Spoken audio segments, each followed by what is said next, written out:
Holy shit. Yeah. You've done 200 or 300 beer runs. Minimum. Wow. Yeah, I used to feel like, especially when I was a minor, because I used to feel like it was my civic duty to not get anybody else in trouble for selling me alcohol as a minor. So you were doing the worker a favor. Yeah, I didn't want him to get busted for selling it to me when I was underage, because then he's in trouble, and the place could get in trouble for selling to a minor, and they could lose their liquor license. So I thought it was my civic duty to just steal all the beer. Well, let's be honest, they don't give a shit anyway, do they? Most of the workers. You'd get heroes every now and then that would chase us and stuff like that, but that's when we just, either shoot them, with a taser or mace or some shit.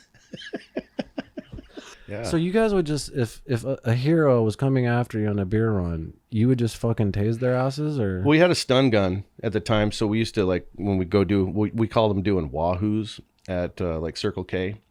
So we would have, my buddy Matt would be hanging out by the ice machine, by the ice cooler outside, and we'd cruise in there, grab a bunch of beer, and then be like, wahoo, as loud as we could, just to make sure everybody knew that we were, hey, look at those guys. And then we'd bolt.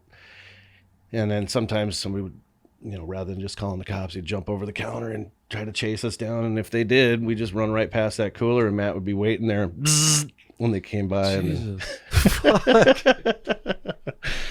Would it always be a different spot?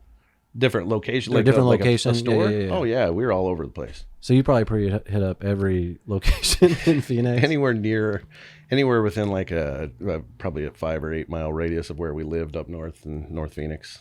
I think about all the crazy shit I did, and the crazy shit I did in high school, I think, was just like your average crazy shit. But then there's like people like you who fucking just like, I probably did maybe 8 to 10 beer runs. But most of the time, I'm the dude in the car. Right. You know what I mean? But I think about the high school kids these days. They've got to be doing the same shit. And there's got to be at least 100 of you out there doing that shit now. I don't know. I thought about that too, but I don't know, because... Or are they just fucking two pussies The now? young generation is just... They don't party. They're pussies.